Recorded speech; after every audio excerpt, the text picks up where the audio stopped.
Hi, good day everyone. With me again, Lady Trialdi in Introductory Macroeconomics class. Having understood the basic theory of the open economy, now we're going to learn about the simple long-run model of the open economy. We're not talking about the formula or the measurement anymore. We're now talking about all the open economic variables in the context of discussing the market for loanable funds in an open economy, the market for foreign currency exchange, and the resulting equilibrium from interaction between the two markets.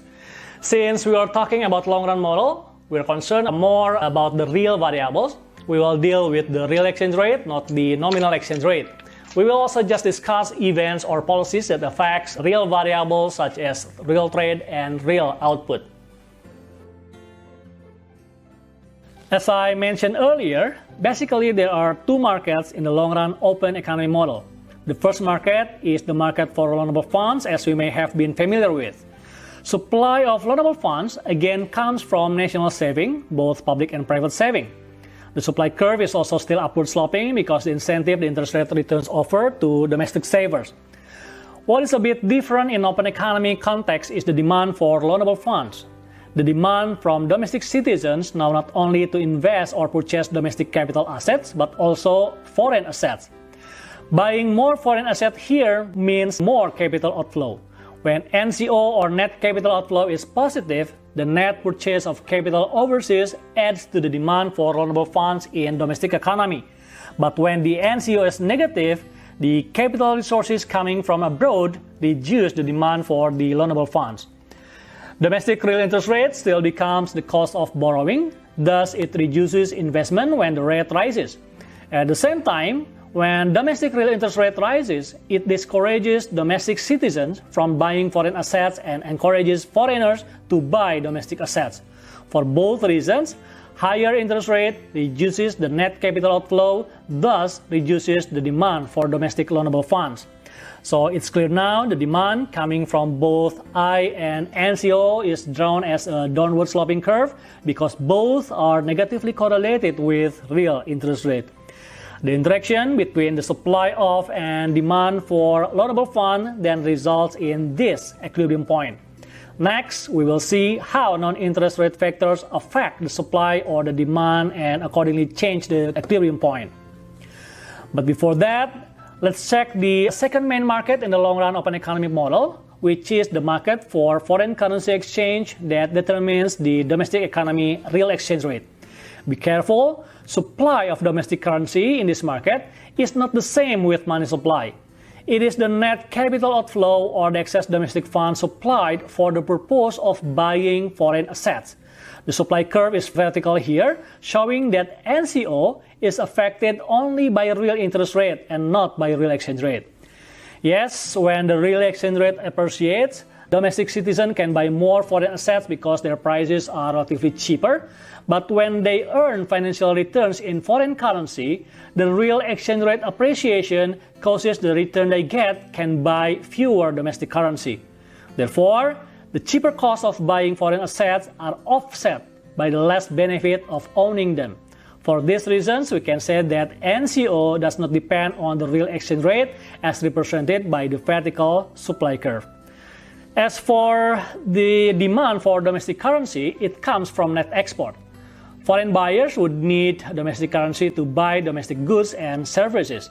Even if the transaction is using foreign currency, such as dollar, domestic citizens who received foreign currency will need to convert it to local currency to use the fund in domestic economy. The results are the same.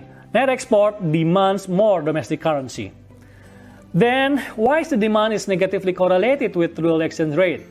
Or why the demand curve is downward sloping? Well, the answer is quite straightforward.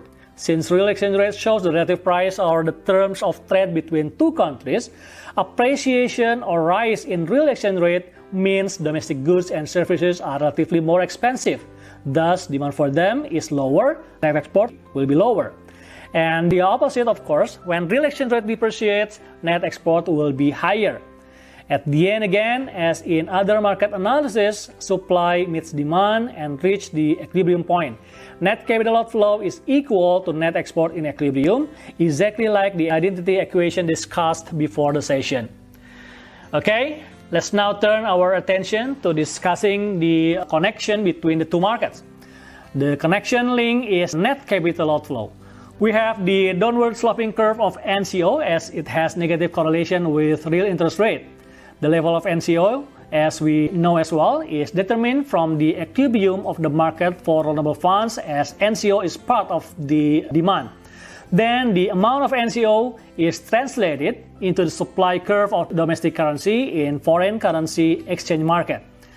With this framework, we can evaluate how the interest rate and real exchange rate are determined through market mechanism and interaction of the two markets.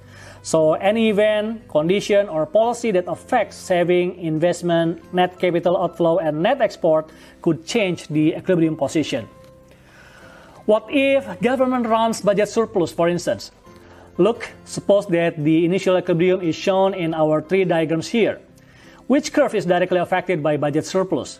It is clear the surplus rises public saving. Thus, more saving or money supply of loanable funds is available. At any given interest rate, supply is higher, so the supply curve of loanable funds shifts to the right, leading to lower level of real interest rate equilibrium at R. As a consequence too, both investment and NCO are higher. Move to the second diagram. Higher NCO at lower interest rate is shown by this movement along the curve. Then eventually, with higher NCO, supply of domestic currency in the third diagram rises at any level of real exchange rate, meaning that the supply curve shifts to the right. Depreciation or lower rate of real exchange rate occurs at the new equilibrium. It leads to higher net export. Net export equates NCO as the identity equation always tells us. So, budget surplus policy has increased saving, investment, NCO, and net export. It has also resulted in real interest rate decline and real exchange rate depreciation. How about the second case? Suppose now government provides subsidy for export. Again, the first question that we have to ask is which curve from the three diagrams here is directly affected by the subsidy policy? It is an export policy, so net export, which represents demand for domestic currency in the third diagram, is affected. Demand curve shifts to the right, but with NCO unchanged, excess demand at the initial real exchange rate drives up the real exchange rate.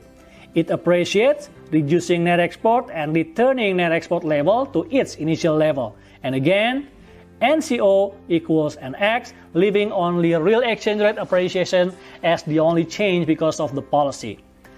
The third case, to make us comprehend more about how the open economy model works, we can try to evaluate the condition when political instability occurs resulting in capital flight in the economy.